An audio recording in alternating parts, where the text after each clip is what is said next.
continental Europe, live from Spa-Francorchamps in Belgium. This is IMSA Season 2, live on RCI TV on both Twitch and YouTube. Hello, everybody, and welcome in to what promises to be one of the most exciting races of the season, and that's saying something considering the absolute deluge and chaos when we last left Daytona just 1 week ago. I'm Jesse Lee, joined by Dan Van Zutphen with Ash Bibby behind the cameras, and we're just happy to be back with you here for a surprise IMSA stream. But Dan, this is more your neck of the woods, so welcome back.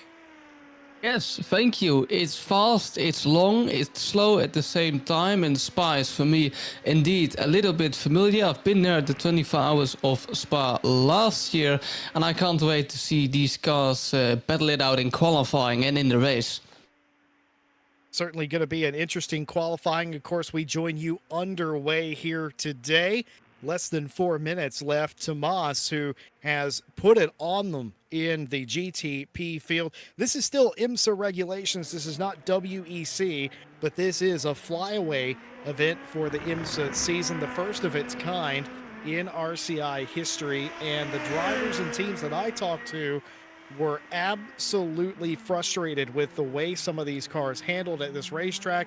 It was a bit of an ordeal to get these things, especially the prototypes, the GTPs more in particular, to handle at all. But Tomas, who has over 6,000 iRating, is showing the way. A 58, I think, was their quickest lap thus far.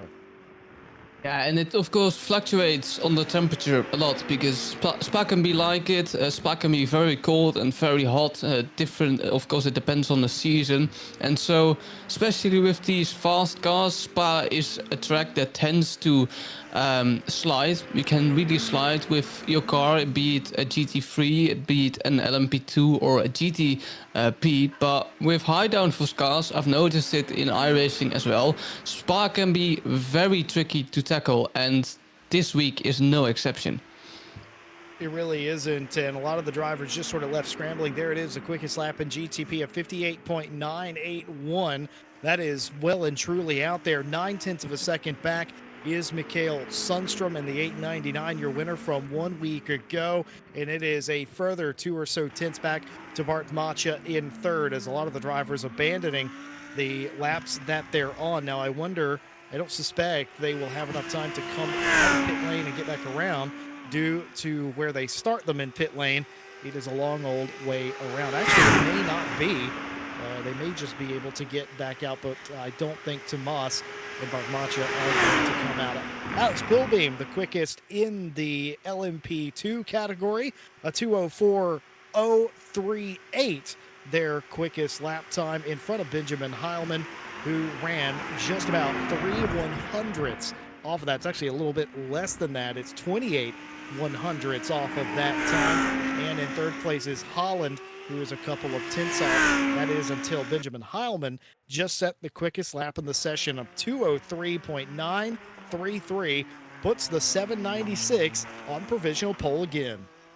It's a close battle, especially in qualifying, but the gaps can get really large, especially because Spa is such a long track. You have a lot of turns, of course.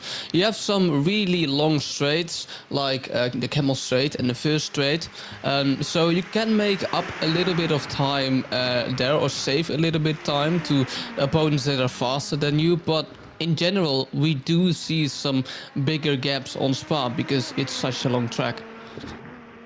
Matt Komutov, the quickest driver in GTD. That car out in front by a little bit more than a tenth, but that, just as I've said that, Strutsenko takes that BMW to the provisional pole of 217.6, leapfrogging Makhmutov by less than a tenth overall. It's very close for the first couple of spots in LMP2. It's quite close for the first couple of spots in GTD as well, as everybody tries to find their footing. It's a BMW leads a Lamborghini, leads an Audi and a Porsche.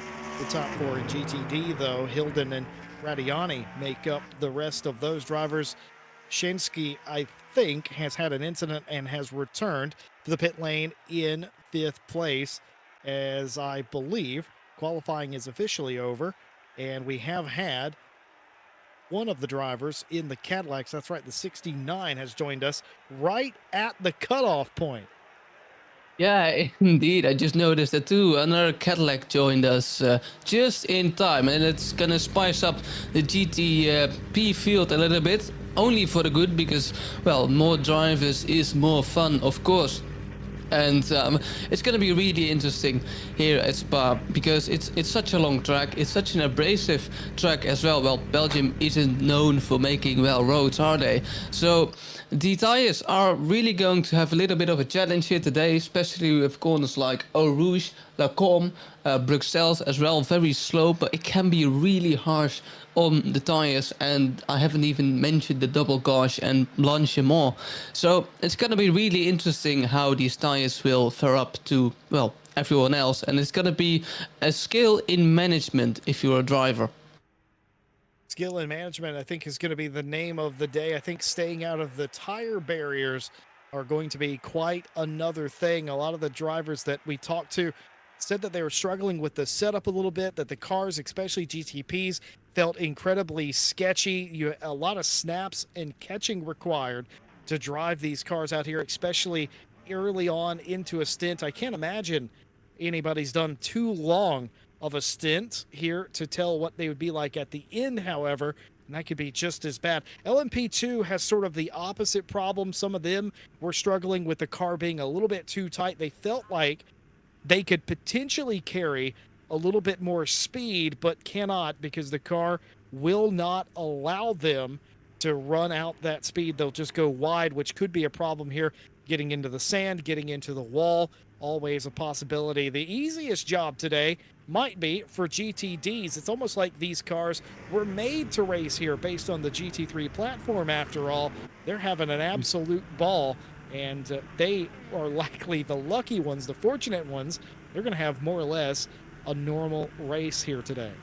Yeah, that all starts with cold tires, of course, especially for those GTPs and LMP2s. They're really sensitive because they're high-speed cars, and those GT3s are a little bit less sensitive compared to the faster cars. And, well, the challenges, they will start, as you say, Jesse, and you need to avoid the barriers, and it all starts at the start, really, because you have turns like Eau Rouge, La Source, La Combe, again, really sensitive if you have cold tires, but it's all gonna pop off very soon because the GTPs are already almost at the starting line.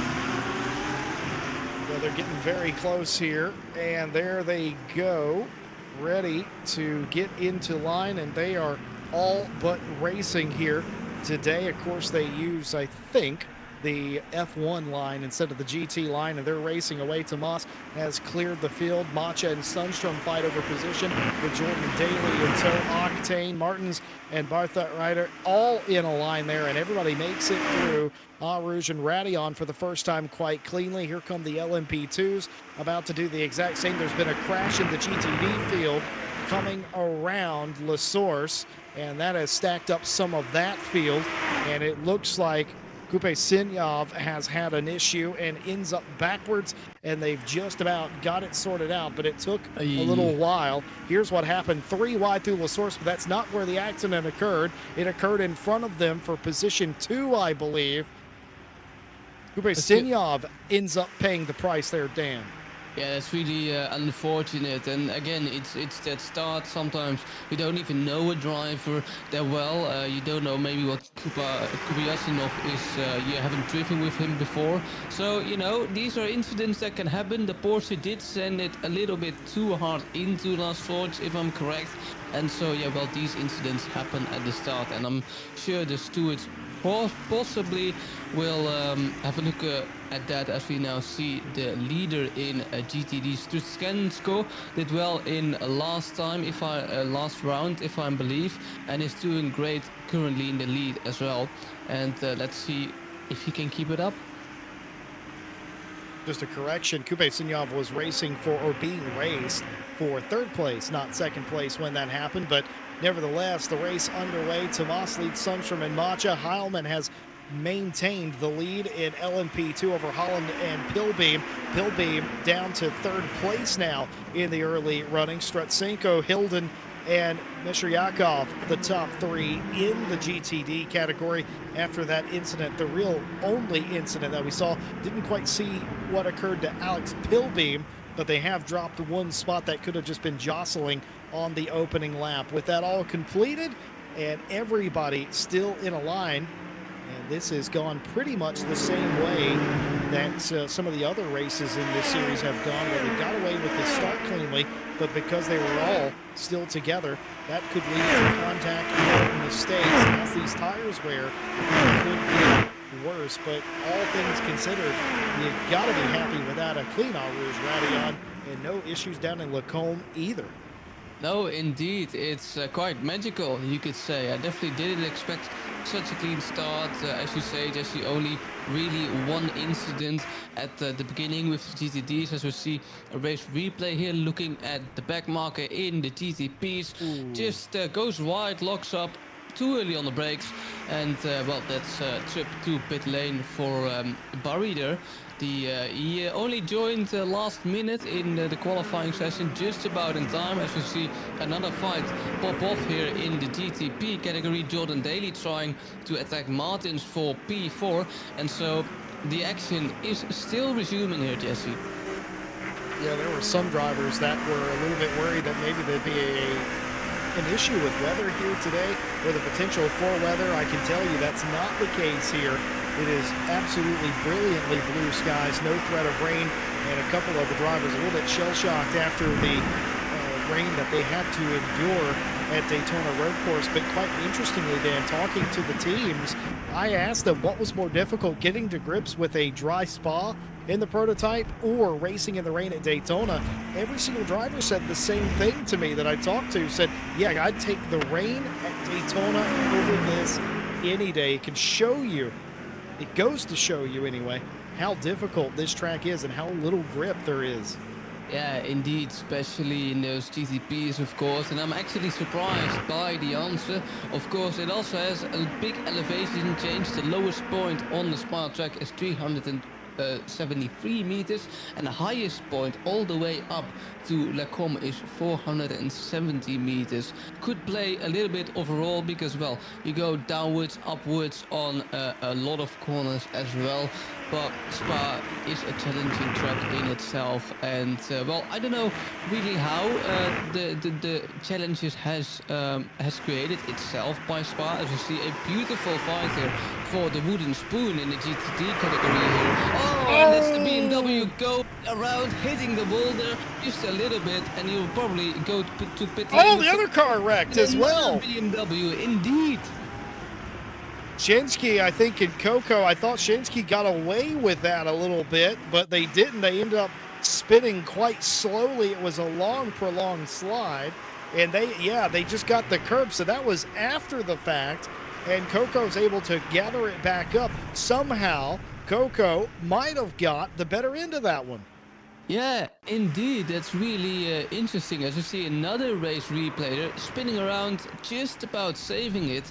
And well, there's the other BMW. I had no idea what happened to him, but it's same thing, I imagine. Yeah, I think so. But it's really interesting. Two BMWs not doing great. One BMW currently in P1 as we speak. But that's really interesting.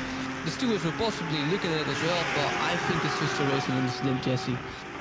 Yeah, I don't think there was a whole lot of contact there. It could have just been the aero wash of the cars or trying to turn up under another car that changed the radius of that corner and could have ended up in the spin. And I would imagine what we saw from Shansky was the opposite of that. I think they were by themselves as well, and they just mounted the curb. Easy to do that and get sent sideways. Blochemont, very difficult corner to navigate in the best of times, and you get it a little bit wrong, you can high center yourself over the flat bottom of your car, or you can bind yourself up behind somebody else. Such a difficult corner, unassuming looking, but difficult nonetheless. Oh, Tikhonov has had an incident in campus going to Stavolo.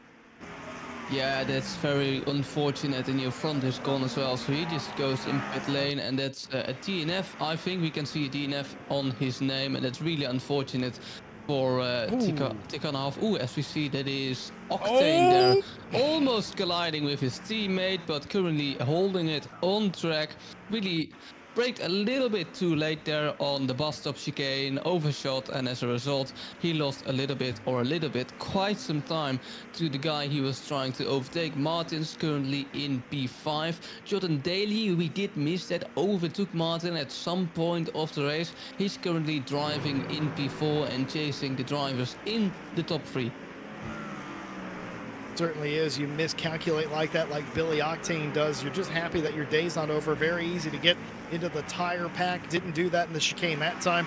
And the turning circles of these GTPs is quite shocking, to say the least. So his ability to stay out of the racing line was actually quite impressive. Was able to brake and turn it around. It must have looked absolutely frightening exiting that chicane to begin with, but back to it is Billy Octane. Jordan Daly will say thank you very much for not further complicating my day. Top 3 in GTP has stayed the same. Everybody else getting their bearings, and the GTP field already running through some of the back marker traffic, of course, that have come down pit lane in the GTD category. Heilman still leads in LMP2 as well. This is a race here for the podium in GTD. What on earth happened there? Very common mistake to make there at the bus stop chicane. You can go a little bit too slow, turn a little bit too hard, and as a result you can lose in any car. If it can happen in a GTP, LMP2, GTE, you can really lose the back end there, and you can either spin, you can maybe save it like the Lamborghini driver did there, and well, that's really lucky, but it's such a common mistake. I can see the mistake reoccurring even more in this race, as we see some yellow flags at the front, but I'm sure there really is nothing. Sundstrom, winner from last race, currently has a gap to Thomas, 3.9, roughly 4 seconds. And it's interesting, Thomas really, I don't know if he participated more in this championship, but I think, Jesse, this is his first race. No, Tomas was with us last week. I think he even sat on the pole, but they had a crash, I'm quite sure, at some point that led to them either DNFing or finishing down the order. And Tomas, I think, was one of the ones that got the real short end of the stick. Most of the drivers that crashed were able to sort of pull away. I think Tomas, when they hit the wall, they hit it with authority, and that required quite lengthy repairs. So this is sort of them picking up the pieces, a little bit of a redemption drive for the number 17 Porsche. Yeah, indeed. So see if he can make it. Tomas, of course, 49 minutes left. And as we discussed before, Spa is a challenging track this time for not only the GTPs, but also the other cars. So it's just as much about surviving as it was last time. It just doesn't rain, and it could rain, of course. iRacing has implemented rain since I think it is March, and so we could see some rain. However, like in real life, if the clouds aren't filled with gray clouds, there isn't really rain coming up to hide you. Ooh, that's a mistake from Holland, that is, and doing the switchback Pilbeam. Now trying to get that second place and over the line. He does have that second place, but in La Source, I suspect Holland coming back, or is he a little bit too far down? He tries to stick his nose in. It works indeed. Exit, going down to Eau Rouge, Jesse. Here comes Pilbeam trying to make the outside work. It typically does, and he will. He will prevail, exiting La Source, and will get single file before they end up back in Eau Rouge. And that is exactly the way you wanted it, but a bad exit there through Radion. That's put Holland back on the attack. Lights flashing on the third place, number 58, LMP2 car, as they run up the corner and all the way down the Kimmel Straight to Lacombe. A look down the inside, nothing doing there. Pilbeam has control of that position as they head down into Bruxelles, and that was an excellent fight that all started from Holland making a tiny little mistake, a little wiggle that put him off his braking marker and his turn-in point in the chicane. Finally, the move cemented almost on the opposite end of the course in Lacombe. That is racing for you, and I absolutely love it. You can make a millimeter of a mistake. You can just the tiniest of mistakes, and well, the guy behind you will take your spot. And it was a prime example of that this time. Holland lost the position. He can of course get back to second place, but he really needs to work for it. 1.5 seconds is the gap, so I suspect Bilbeam was on him for a longer period of time, and it could be a matter of if or when he could get by, but we'll see that in the future. For now, the LMP2 fight is still kicking off, still some close gaps, still some far gaps in that field. There are some close gaps in the GTD field. Hilden currently in second place, trying to battle Trutsenko for first place. 0.7 seconds is the gap. I'm curious if that will change in the coming future. Yeah, that is interesting. Strutsenko being challenged for the first time in earnest here in this race. Remember, it was near calamity right behind them, Strutsenko and Hilden, and those cars are some 10 seconds off of the top two pairing, and these two pretty much left to their own devices here early on in the race. Hilden has sort of clawed back some of that gap. Strutsenko was gone like a shot there on the opening lap of the race, but now Hilden in the Audi able to close in a little bit, catching them one thing, passing them obviously quite another. We'll see if this continues. BMW on Audi here early in the race. One thing we saw in the last couple of weeks is the lap traffic almost as if on cue. It ebbs and flows, but it is such a detriment to both classes when you catch them at a bad place. There's so many good places to catch a car here at Spa, but for every good place, I feel like there's a horrible spot to catch them. Obviously in the slower part, Pouin, where we were going through just there, horrible place to catch a lap car or a slower car. Yes, but also in La Com, indeed, Speaker's Corner, Stadsplatz, Le Phare.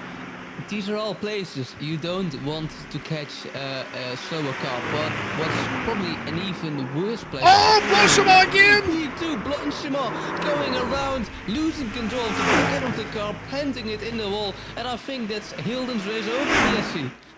Yeah, he sure is, Dan. He's going to pit lane, and that's exactly what it is. Just goes over the curb onto that little strip of grass there. It unsettles the car. You lose all grip in the tires and hard into the wall. Blanchimont 3, Racers 0 today. Yeah, in all honestly, he could have driven that back to pit lane. Oh, that's the GTP. Oh, going around. That was P4 Martins making a mistake, and now currently P6. Such an easy mistake to make as well. If you just misjudge that corner, Stavolo it is. He's still driving, probably with a little bit of damage, but he needs to really get some work in to get that gap down back to Octane. But that was a really common but weird mistake. Yeah, it just snapped. I kind of illustrated that earlier with the drivers in GTP. We're talking about that. That's the difference between LMP2 and GTP. GTP are dealing with this snap loose situation where the car looks like, to us, it looks like it's wiggling, but it's them catching the race car because they're in a four-wheel slide.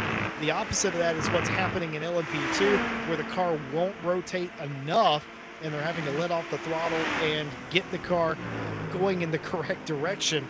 So two different sides of that coin there, but you saw that illustrated, unfortunately, by Miguel's Cadillac of what they're dealing with. All the cars, I've seen all of them do that, except Tomas, who's leading this race in driving away some 8 seconds in the lead here.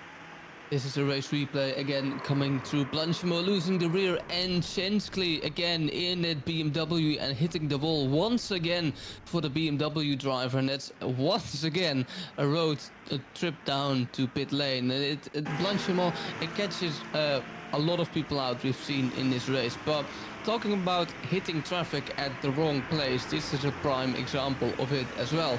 And I wanted to talk about Blanchimont, and Blanchimont is, in my opinion, the worst spot, because if you're an LMP, if you're a GTP, and you just approach the GTD, a GT3 car, at exactly the right time, you can't take Blanchimont flat anymore, maybe even need to brake, and you can easily lose 5 seconds at that spot. So there are a lot of horrible places you can get traffic. This is a prime example how fortunate you can be, but it's a challenging track spot even for traffic. Yeah, it really is. You talk about that. La Source is a horrible place to catch traffic. Historically, a place where there's a lot of divisional incidents that occur. How often have we seen a prototype spin a GT3 car or an LM car of some variety there in the past? Just the speed difference, the closing rate, the tightness of the corner, always an issue. You wouldn't want to get stuck behind somebody through any place after Puan, in my opinion, until you get to the Blochemont area as well. So many accidents there because the cars scatter. And a lot of times, I think a lot of these GTDs were, by the way, I predicted we're going to be the better off today. If you go back to the beginning of the broadcast, I said that this is probably a happy place for them. It hasn't been today. It's 4-0 Blochemont. Yeah, indeed it is, and it again shows how difficult the track is. And we haven't probably seen the last victim as well. We're only 17 minutes into this race, so there will definitely be some more mayhem, be some more chaos if that's driver losing it in Blanchimont or other places on the track, or even colliding with a back marker. Possibly we can see another LMP2 clearing a GTD, a slower car that is, and then we still need to clear that car on the outside. Lamborghini didn't really give that much room, or the LMP2 closed a little bit too much on him. That was a scary moment. I could see some wiggles of the LMP2 driver there, but it's all safe and sound for now. Benjamin Heilman, that's your leader in LMP2 working traffic, and it can be a problem here. The point that Dan and I have been making for the past 5 minutes is coming to fruition here. Traffic giveth and traffic taketh away. For every good place to catch a slower class car here, there is a horrible place. It's a 50-50 roulette if you catch traffic in the right area. And look at all these cars. We just made it to Blochemont here again, and see how much easier it is for the LMP2 cars to get around here.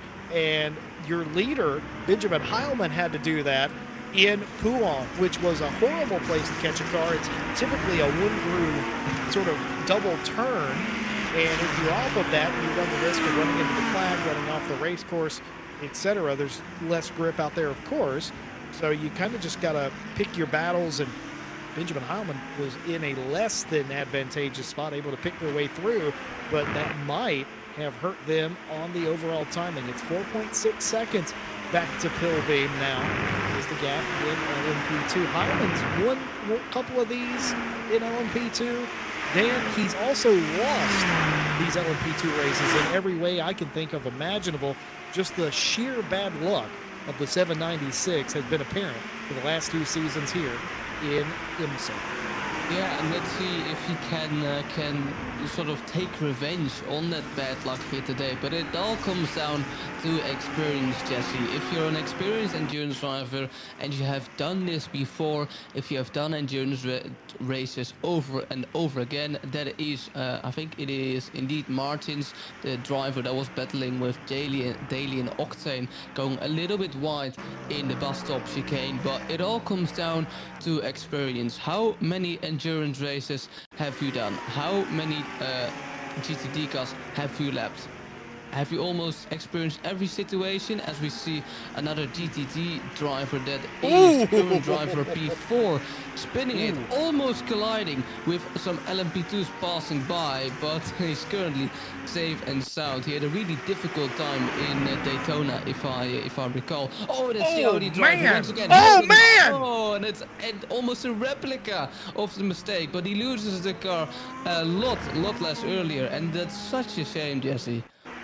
5-0 that particular corner, but we saw that prior, the incident with Mesheryakov. That happened up in Bruxelles, and the view slightly obscured by the Ardennes that we are surrounded by. But beyond that, it's kind of obvious she's got in there a little bit too hot, slid the car backwards, and I wasn't laughing. I was more relieved that all those cars, all those different classes of cars intermingling, were able to get through without any issue. An excellent rejoin by Mesheryakov, who didn't really have a choice. They kind of had to rejoin the circuit at some point, the turning circle of the race car, of course, but they could see Bruxelles, and they could see what was coming at them. They knew they had a gap, and they waited for that gap. Kevin Boss has resubbed for 7 months on YouTube. Congratulations to Kevin Boss on an additional. Wait, does he get a new? He doesn't get a new badge for 7 months. He got the new badge last month. But either way, thank you so much for the 7-month resub on YouTube, Kevin Boss, whose message was chaos. And if that's what you're after, you have seen it here today. Beauchemin is absolutely putting a killing on these League One teams here today. Yeah, indeed. It's 5-0, as you said. And we said it before, it's definitely not going to be the last one. This might be the last one, but you have no idea. As we see another race replay, that's Blanchimont heading to the bus stop chicane, outbrakes himself almost. He does almost collide with that LMP2 there. Almost a miscommunication. It is a miscommunication by Coco. But, you know, as the rule goes, an LMP2, a faster car, should make their own way past the back markers or the slower cars and not the other way around. Yeah, that was very close indeed. You outbrake yourself racing with other traffic, and then all of a sudden you're in the way. There might have been minor contact there, but nothing too crazy as they were able to sort it out. And the prototype in that particular case is probably thinking, well, I'm glad they only got it wrong a little bit there.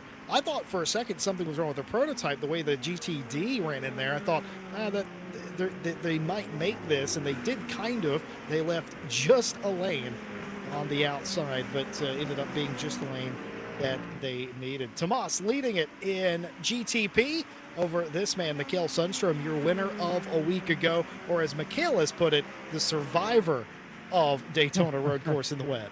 And surviving you need to do in Spa-Francorchamps as well, because we have seen a lot of victims in, well, Blanchimont, for example, as we said many times this stream, but it could go wrong for a lot of times again. So Sundstrom needs to survive just as well as Tomas. It could go really, really wrong for Tomas, and then Sundstrom is, well, let's call it the top survivor of the day once again. So all hell can still break loose here at Spa-Francorchamps. I just can't wait to see if hell breaks loose at Spa-Francorchamps. In any way, Sundstrom still driving P2. Pilbeam is also driving P2, and we see, of course, a massive gap to Sutsenko and the Lamborghini driver in P2. The gap was really, really close, driven by the Audi driver of Hilden. Sadly, he has a DNF on his name or is either in pit lane, so that fight probably won't continue on. We do have a little fight for P3. Ratiani trying currently to battle the 716 GTD of Makamutov. So let's see if that will cause any trouble. 4 DNFs in the race so far. Bereither in the GTP category, one of the first casualties of this race. Kicking off in LMP2 has retired that car, and 2 retirements in GTD. And what we thought was going to be a pretty normal day for GTD has actually ended up being probably the most damaging to some of the championship hopes. Hilden and Shinsky both out of this race somewhat early on, but we are 34 minutes away from the checkered flag. Still a lot of time for things to go wrong. Miguel Martins has had a struggle of a day, and they are going to lose it all unto themselves. Now, I thought that would be a far more common thing in these GTPs than we've seen today, but that number 62 Cadillac, that set up this racetrack. Man, Miguel Martins is going to want to get back to the States ASAP. See, the GTP drivers, of course, cars, I should say, of course, all have a really different driving style. The BMW is relatively safe. The Porsche is the safest of them all, I can recall by experience. And the Cadillac, at some tracks, is really difficult to drive. And I think Spa today is no exception for the Cadillac.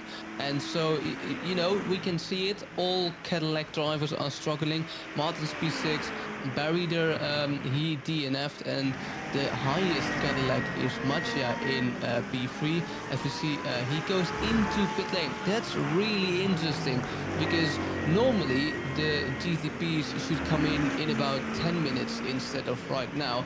It could be an undercut. Of course, pit lane strategies do fluctuate from track to track in how much advantage can you take, as we have, as I said before, a fight here for the podium spot here in GTD. As we can see, the Porsche on the outside of the Lecom. Can he outbrake the Lamborghini? He can for now.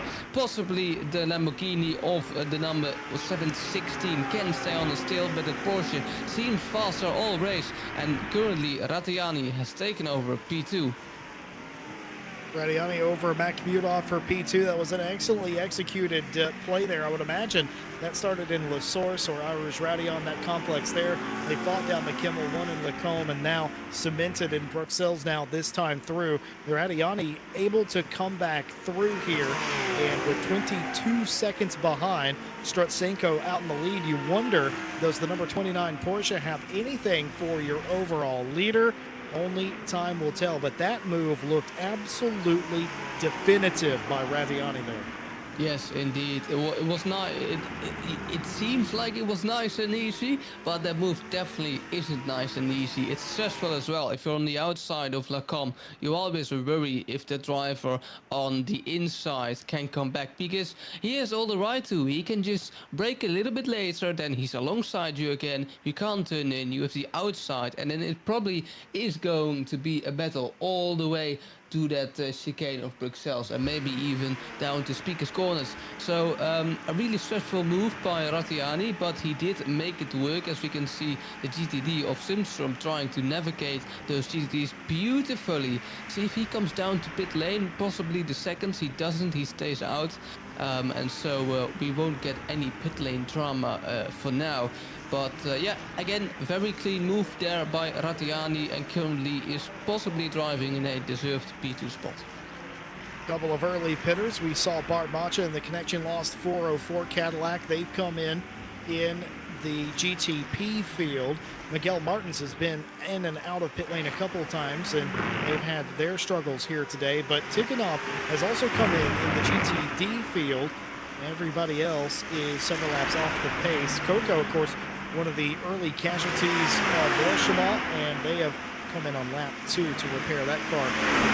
Further dramas. Missing the corner there was Mesher Yakov in the 158 Ferrari, and that was almost, it's hard to tell if that was them hitting the old escape button and not trying to take Rattiani, knowing that they would probably spin out, or if the car just wouldn't turn back and they ended up cutting Rattiani either way, but they get away with one there. I've seen several times when you exit that corner incorrectly, sometimes you sort of hop, and that creates the problem that you're trying to avoid anyway. That wasn't the case there. Looked smooth. Just had to cut the inside bit of Rattiani and run out very wide, and they were able to get away with that. Keep in mind, as far as I recall, the GT pit lane is not what they're using here today. They're using the traditional F1 pit out and pit in, so they don't have to run the length of both pit lanes, just the one, the Grand Prix pit lane. Had a little step here on the front, Meshtryakov had there, and it's really a common sight we see in those GTDs. They always struggle with the front coming through Eau Rouge and Rodillon, and so I expected to see it a little bit more. Maybe it has occurred a little bit more, but the number 4 in the 158 Ferrari did demonstrate that the GTDs definitely can struggle a lot in Eau Rouge. 7 kilometers long is this track, and Jesse iRacing has done Spa incredibly dirty on the graphic, especially outside of the track, which is such a shame because, as we know, Spa is a really beautiful track on the outside. Yeah, it really is. Nestled in the Ardennes. What a beautiful place for a racetrack. It's changed quite a bit over the years, of course, but it's still got that feeling, and it's still no less magical of a place. When you step inside the grounds, you know that you're in a special place, and a lot of people over the years have paid that price, And that's the unfortunate part of motorsport, the unfortunate reality. But that eh, that does nothing but further the sort of the legend of a track. It's a very tough place to race. It's a place that when you come here, it doesn't matter if you're a spectator or a driver. You have to respect the racetrack, and you have to respect what your car is giving you as well. We've seen a couple of drivers run afoul of that here today. Certainly, with some of those hits into the wall, you're just happy that it's a simulator. I woke up on the Saturday on the GT World Challenge 24 hours of Spa, and I think it was around 10:20 a.m. I arrived on the circuit. 20 minutes earlier, Delano van het Hof sadly had a fatal accident. I arrived on the scene, and it does really hit you when you are standing there right in front of the accident scene. And 30 minutes later, cars are already blazing past through that section, and you just know 20 minutes earlier a driver sadly has lost his life, and that's a really of course the dark side in motorsport, and it can hit you as a spectator a lot, but again, those are the dark sides of racing, and we try to avoid them in real racing, but sadly they cannot always be avoided, and well, those are some of the dangers of motorsport. Ted Edwards driving in the LMP2. Haven't seen Ted Edwards quite a lot here on stream today. He's doing fairly well in his LMP2, currently having a gap of 14.6 seconds to P4. Thus he is currently provisional really last in the LMP2 field, but still 26 minutes to go, and a lot can happen, Jesse. It certainly is. We've seen a lot more control out of the prototypes here today, I think because they're having to do that sort of dance where they have the ability to go quite quickly, but you also have to respect what the racetrack's giving you, what your car is giving you, and I think that's leading to a little bit more reserve driving out of some of the competitors here. There's not been a 5-car pileup like we had a week ago, and we're thankful for that, of course. And they're all just sort of managing their gaps, managing the race. This is one of those, it may well be a sprint race, but you're still racing it like it's an enduro, because you've got to take care of your tires, you've got to take care of your car, got to stay off as many curbs as possible here, which is also a bit of a problem. Calculate when you're going to make your stop and make sure you've done it well. Tomas leading in GTP, 17, call it 18 seconds in front of Mikhail Sundstrom. Jordan Daly up to P3 now, and you've got Strutsenko leading in GTD over Radiani, 25 and a half seconds the gap there. And in this class, LMP2, Heilman is extending the gap on Pilbeam.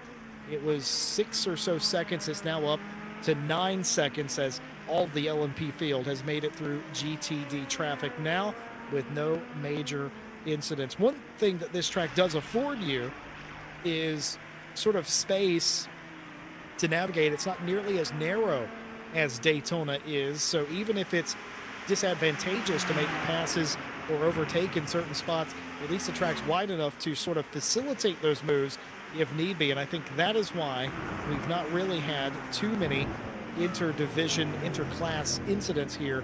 All the major ones have been single car incidents. Yes, the walls are really close when you make a mistake, but when you're just on track and trying to lap a driver, if you don't make a mistake and can keep it on track, it's a fairly wide track. It's not like a street track, and that's the nature of this track. I can remember all the way down to the 1970s, 1990s, you could still take La Source to the absolute wall.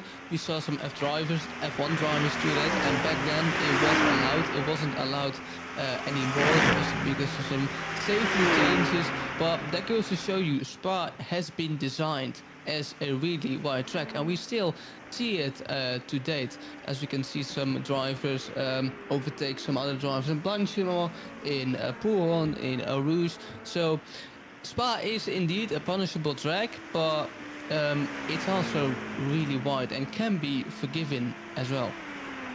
Well, they were taking it to the wall a few years ago, Dan, as you'll remember, where there were no track limits exiting La Source. Yes. So all the drivers were literally going to that wall, which obviously it's not the same wall as it was back in the day, but it still has the same meaning.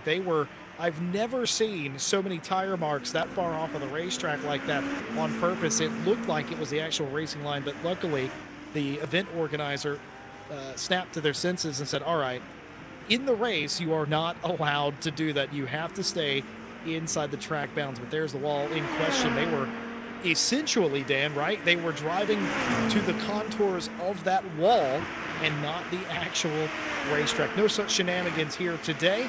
All the drivers have 17 incident points, and every time you go off track, of course, you gain one of those incident limit warnings, and hopefully nobody will run afoul of that. We have seen a couple of cars go wide here today. Speaking of, almost on cue, thank you, Ash and Daly. Yeah, we're almost a flashback there to well, a couple of years ago. And if I remember correctly, there was also a discussion going on, because you could also do that out of the bus stop chicane, which caused some controversy. But Jordan Daly, again, showing how you can take a track limit. Luckily, compared to ACC, for example, you can take 17 track limits, depending on the race length. You can either get a disqualification or a penalty in the form of a drive to Jordan Daly going really wide there in P2. Might be time to come in if he hasn't already, but Jordan Daly getting probably some dirty tires out of La Source, and it all comes down to Speakers, corners and Bruxelles. So that's really interesting. Jordan Daly is struggling a bit here with his GTP, and I think, Jesse, he's not the only one.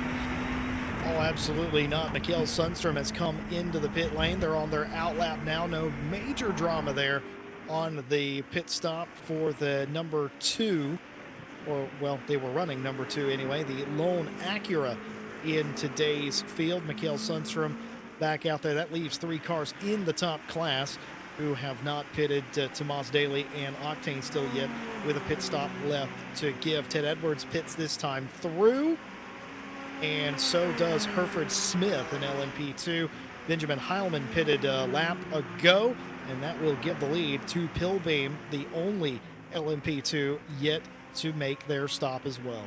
A GTP normally can run around 42 seconds on one tank, and I think that's what they're doing currently right now, just driving as an empty tank as you can get it, then coming in, refueling it a tiny bit, and on you go again. That's why I was really surprised by the pit stop of Mattia, because as a GTP you have to stay in pit lane longer because you need to carry more fuel, and of course as a result your pit lane time will be longer. So I don't know if it was worth that sacrifice, getting the undercut so early done.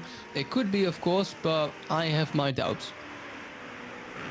Jordan Daly coming into pit lane now. He's in pit lane now, but he's hit the grass coming up to the chicane, and that did not help him brake. Obviously, he was probably coming into pit lane anyway, but that just made that lap longer than it had to have been. But luckily for them, no visit to the wall, doesn't make it to the tire pack either. They're able to pit without further incident. 7 kilometers long is the track, and you'd be surprised by how long or how short you can walk around it. I did it in roughly 50 to 55 minutes with my dad, and it's beautiful. You can see the cars just going through Radillon on the Camel Straight. On the actual Camel Straight, those GT3s almost hit 300 kilometers an hour. Absolutely a spectacle to experience, and same counts for Blanchimont. Just the way to see those cars stick to the ground in real life is absolutely amazing, and that's the beauty of Spa. Same with Le Mans, you can get so close to the track, and especially on this bit, if you're on the right side, it's such an awesome scenery to experience. And as you say, Jesse, at the beginning, if you enter Spa, you know you've entered something magical, and you just know the instant that you step a foot on Spa-Francorchamps, you're gonna have a good time.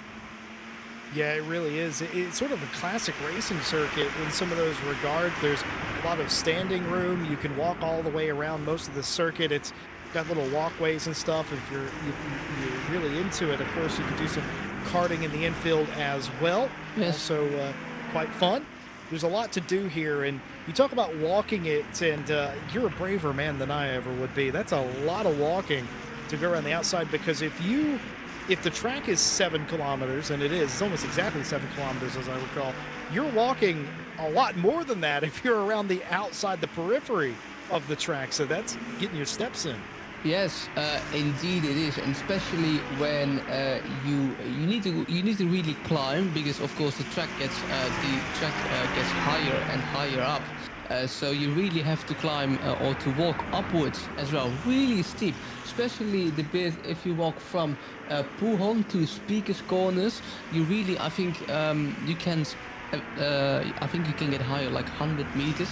So it's really amazing, but it can be a little exercise, but it's definitely worth it, because the view from Puhon onto Puhon on the side is absolutely amazing.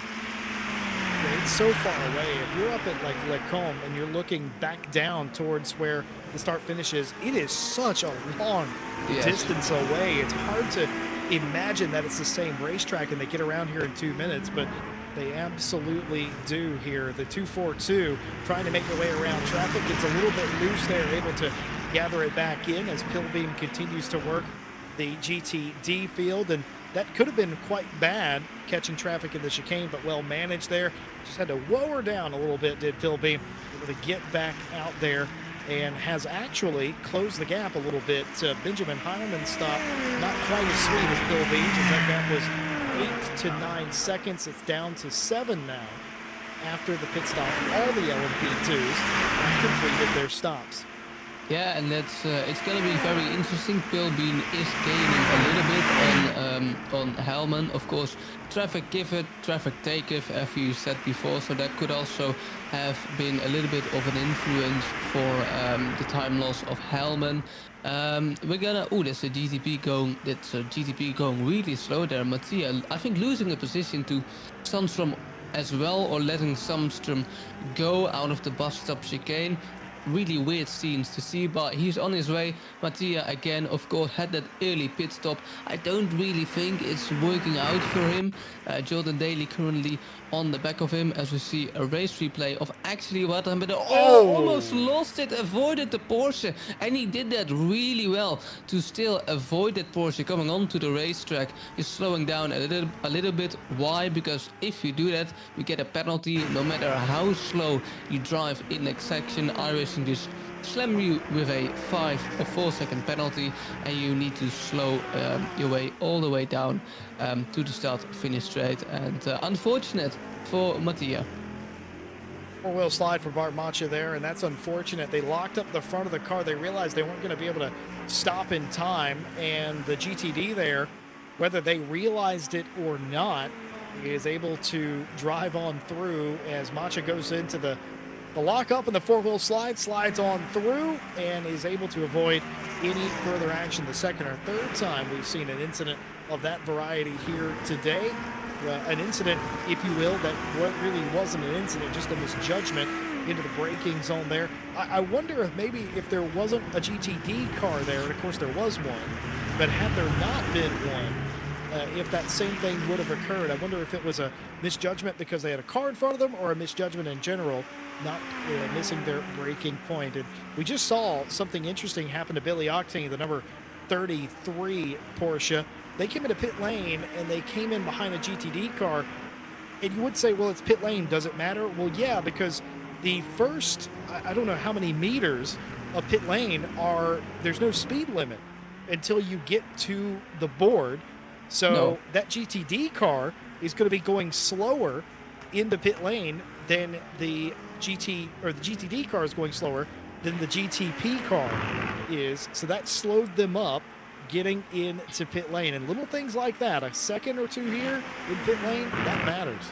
Yeah, that really does. I think you could even lose 3 to 4 seconds. So it's really a sensitive place. I also wanted to say Octane really hit the GTD at the worst possible time. We talked about catching GTDs at the worst possible time. Well, that is definitely one of them.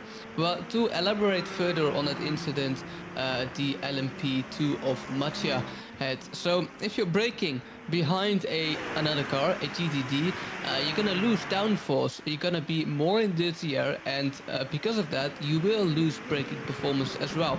Add on top of that, you probably had a slipstream all the way from Stavelo to the bus shop chicane, so you will get to the chicane faster as well than you would normally do, and because of this, you will probably lose some braking performance. And I think that is what misjudged Mattia a little bit. And so, well, he had a lockup on all 4 tires. Now you might think, well, he needs to come down to pit lane, right? Well, iRacing doesn't really work like that.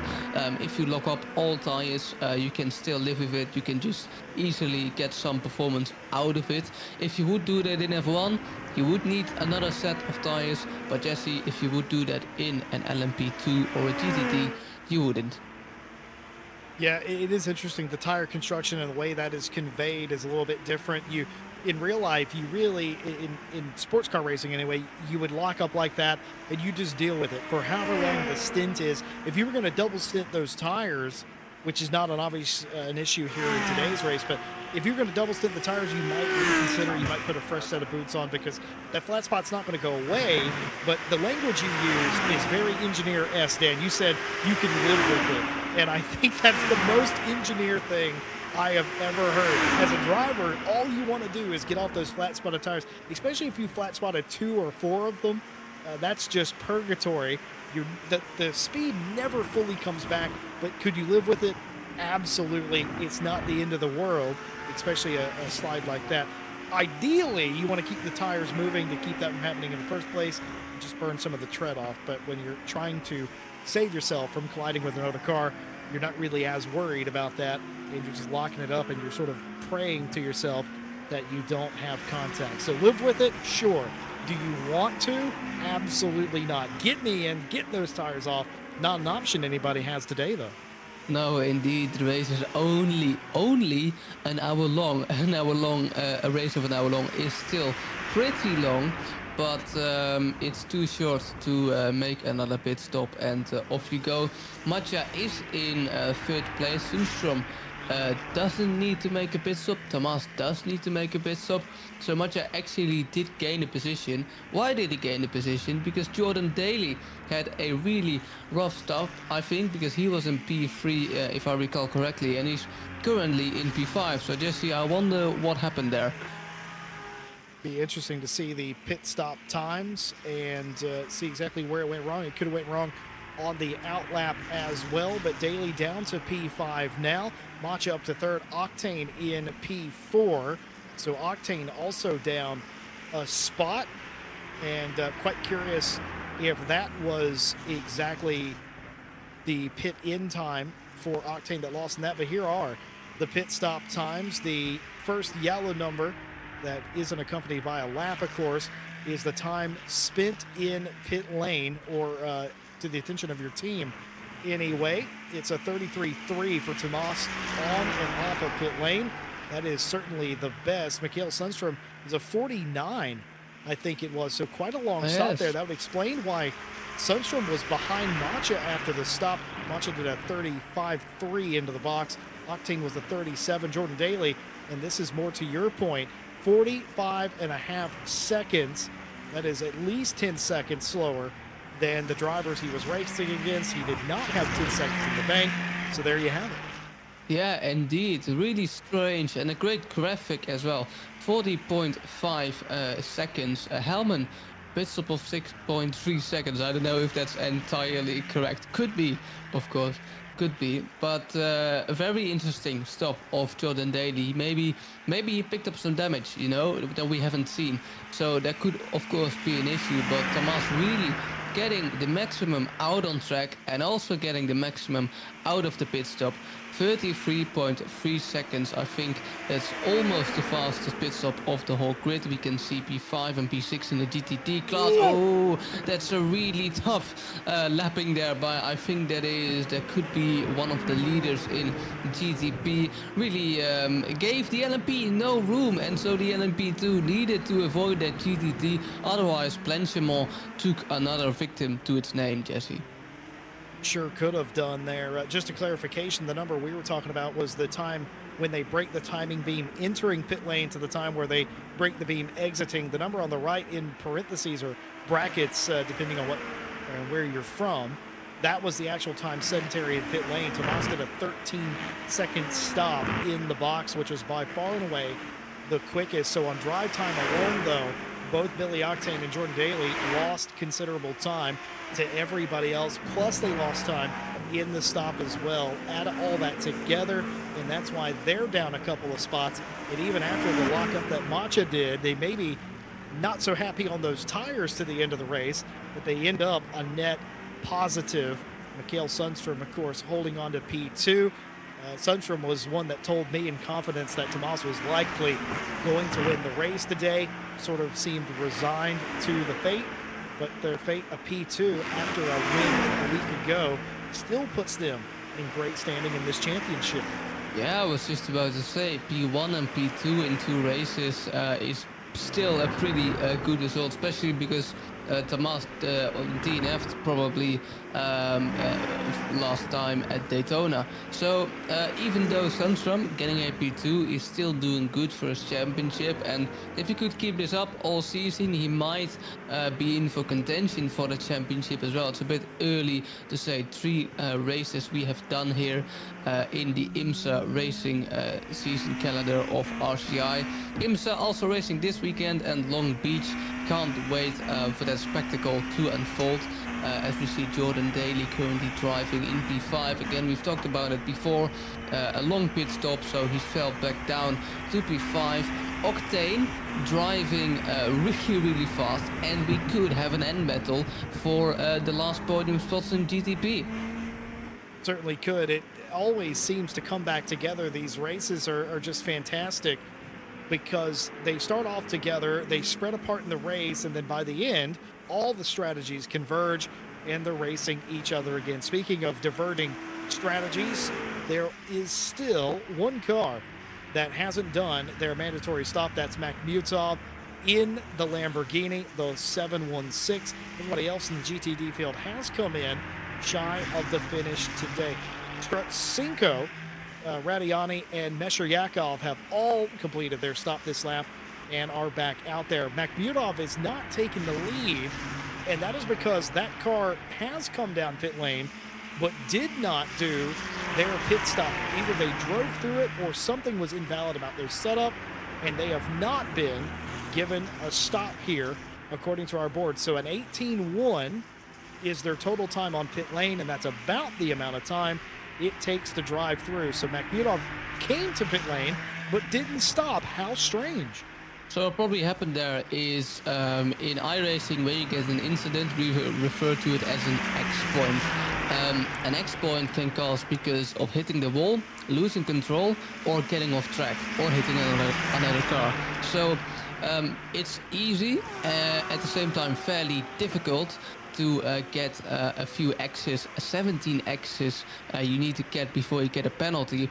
If he did so, he probably got a drive-through, and we get the incident points. And as we can see, it's indeed, yes, 16 incident points. So it's 16 instead of 17. Yes, thank you, Ash. So 17 points indeed. So that's probably a drive-through. Really unfortunate, but he has to make a pit stop now. And as it looks currently, he might be dropping down to the back of the field. Kupe Sinyov on 16, Radiani on 16 points as well. One more will get them a penalty down pit lane. That is illustrated and called to action by you and Ash. And that is sort of what's happened there. So Makhmutov, that doesn't count as his pit stop. He's still got to come back down. He will for sure lose third place. He may not even be fourth because Mesheryakov, the driver here in the Ferrari, the 158, they are only, what is that, about 24 seconds behind Makhmudov, and that would not be enough time to get through pit lane. The best pit stop we've seen today was 33 seconds by Tomas line to line. So Makhmudov is going to lose 2 to 3 spots here at minimum, and it may be more because Kupesinyov right behind Mesheryakov, they're fighting, the two Ferraris are for fourth place, but this might end up being a fight for P3. Yeah, indeed, and that's very interesting, and it puts pressure on the drivers as well. However, I don't know if the drivers are actually aware Makhmudov still needs to make their pit stop.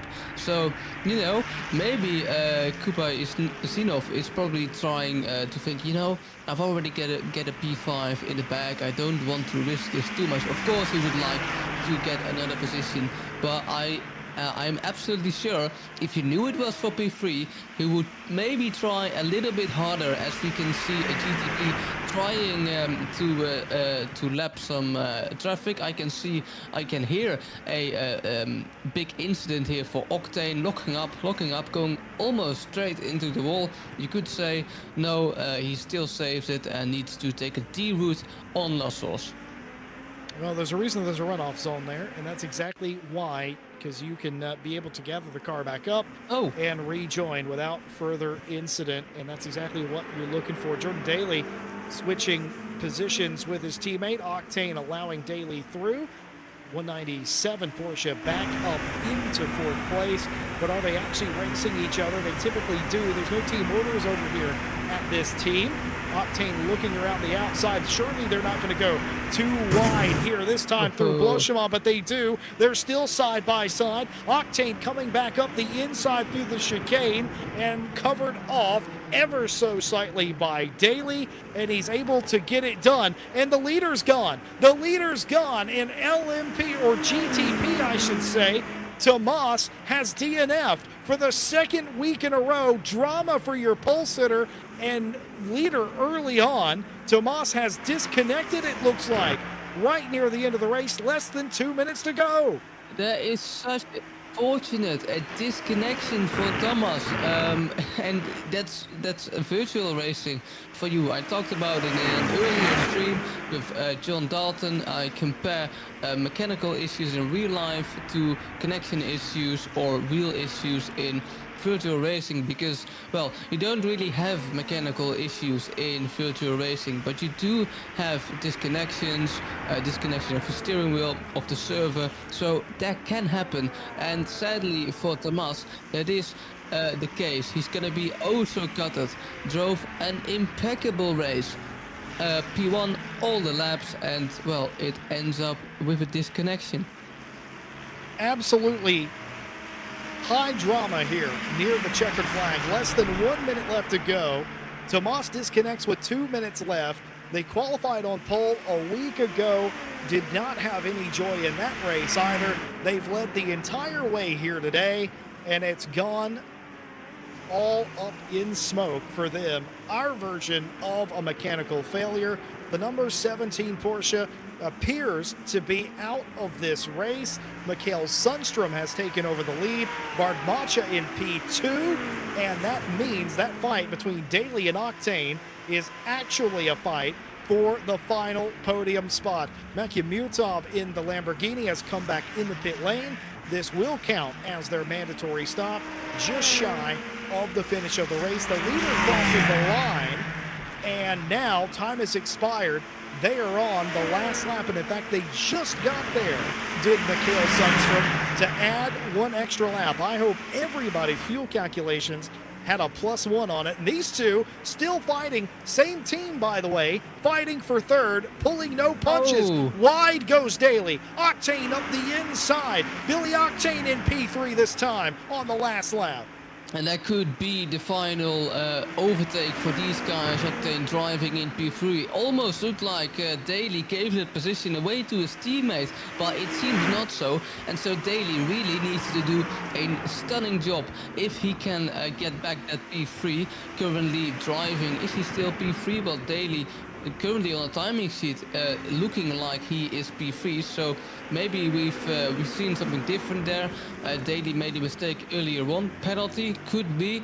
Octane in any case still driving in P4. We did have a battle of the Ferraris between P3 and P4 of Mesheryakov, but it seems that they crashed out, as we can see. An incident maybe here in Bruxelles coming to, oh, and it's a spin, and it's a very unfortunate spin for Mesheryakov here in the 158 Ferrari. I think that's the second time we've seen Mesheryakov do that, unless that was Magnutov. No, it was Mesheryakov who did that in that very same corner of Bruxelles a little while earlier. Had that happened right in front of the leader of the race, Mikael Sundstrom, who was able to navigate that and avoid any further incident.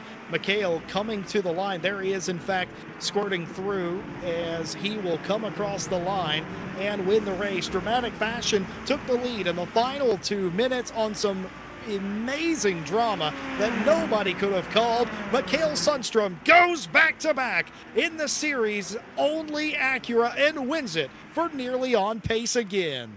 And it's gonna be really good for his championship and an unexpected win, as you say. But yeah, that is racing again. Hillman now coming also to his final lap. Everyone probably behind him in the LMP2 class has already finished because they driven behind the leader in the race. I thought I saw Pilbeam just slotting in behind the leader of the race, which is very interesting because you could make a theory now. Did Pilbeam have enough fuel to actually end his race on another lap? Ooh, as Hellman there slides a little too much coming out of that is Speaker's corner, but Hellman going to take a dominant victory, 15.4 seconds.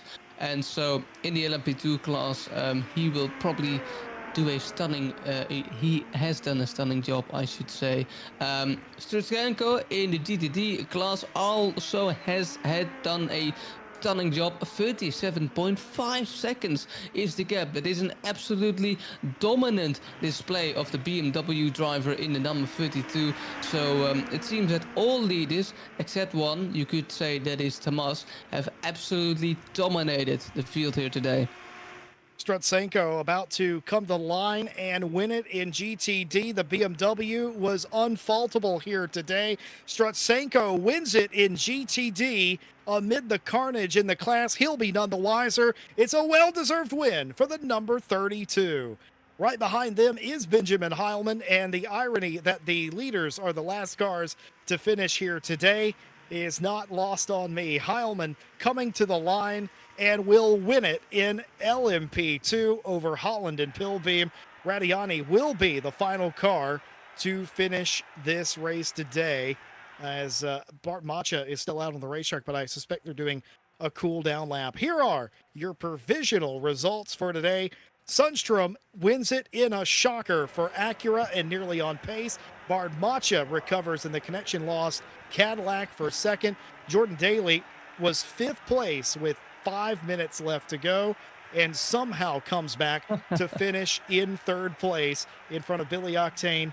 And those are your finishers. Tomas, I think, did reconnect, or maybe didn't, but they will be credited with fifth place unofficially. Benjamin Heilman exercises the demons from a week ago and wins it here today over Holland and Pilbeam, who also ran very nice races indeed. Strutsenko dominated in GTD. Radiani drove all the way back up to P2 after a mixed up pit stop strategy from all the drivers. Radiani had a good strategy to get back up there.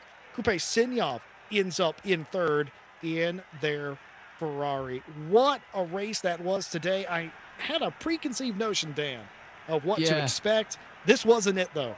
No, it definitely wasn't it, and especially Blanchimont claiming so many casualties at the beginning of the race, really, because after the sort of 20-minute mark, 30-minute mark, we didn't really see a lot of incidents at Blanchimont, but the disconnect of Damas blew this battle for the GTD podium wide open. It was amazing to see, and probably some other drivers were unaware of it, I can imagine, but we've seen an entertaining race.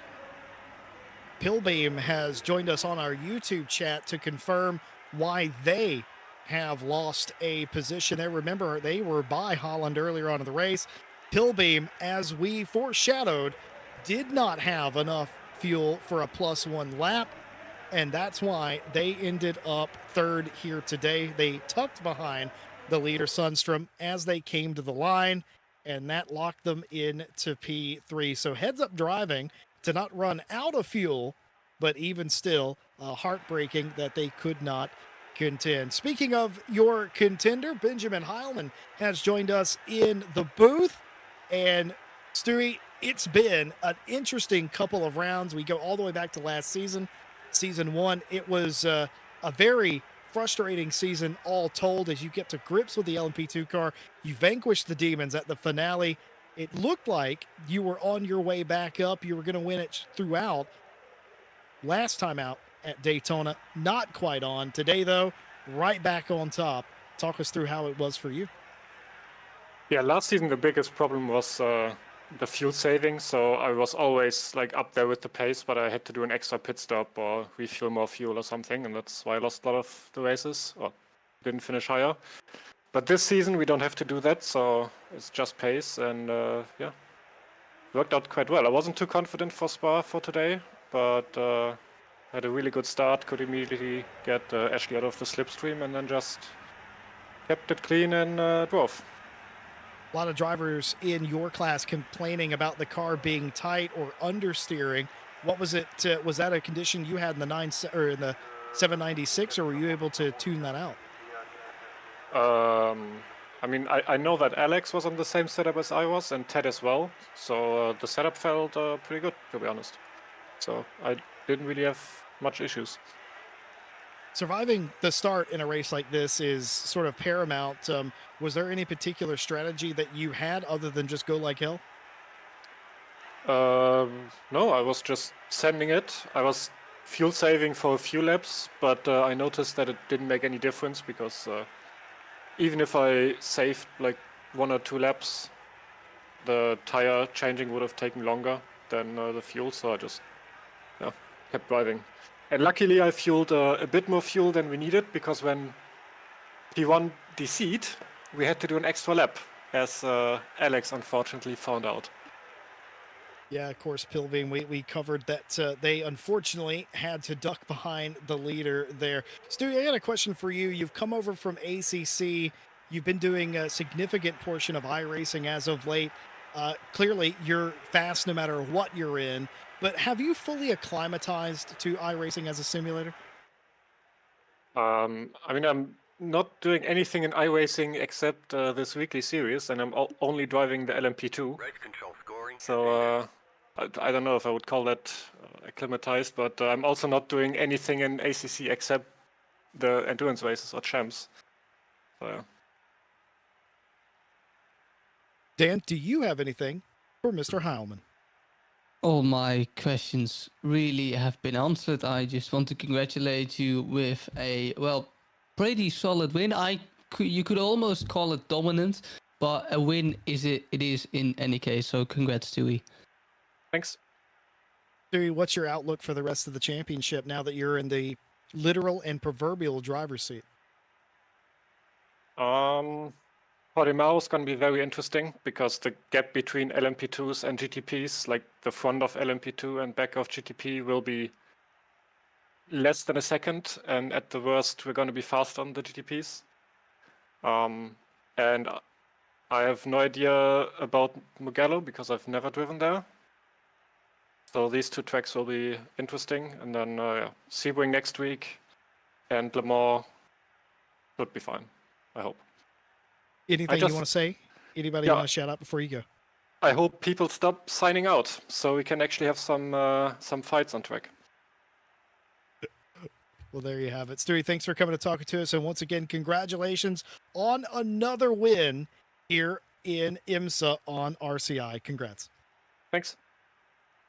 What a brilliant drive it was from Benjamin Heilman here today. He has not let the failure of a week ago creep in at all. He's continued his winning ways. That is but a blip on his victory tour dating back to last season. Dan, some drivers just refuse to lose. Heilman refuses to lose here today, just like Mikael Sundstrom. He's won back-to-back races. Strutsenko continues some great work in the GTD category as well. And this further complicates the championship standings.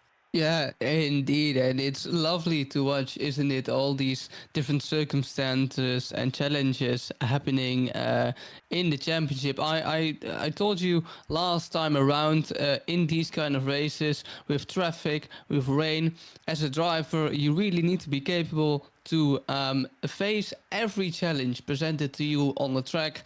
If you do that, of course, let's rule out the internet connections, etc. But if you face every challenge on track presented to you, then you know a championship fight can get interesting, because there are times that you do and there are times that you don't. And today is a prime example of that. A lot of drivers not surviving Blanchimont, a lot of drivers do, and well, as an end result, you get a really interesting championship fight coming into the fourth round.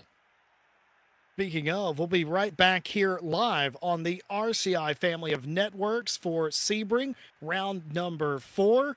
And of course, if you're not had your fill of racing this week, and why would you? We've got more racing action for you here live tomorrow, continuing coverage of the Friday GT2 Championship. That series heading to Silverstone. Old Blighty, we're going to for a race that a lot of the drivers told me that they were quite happy to end up on, because they quite like the GT2s in ACC on that racetrack. And now I dare say that they said that before they realized it was going to be raining.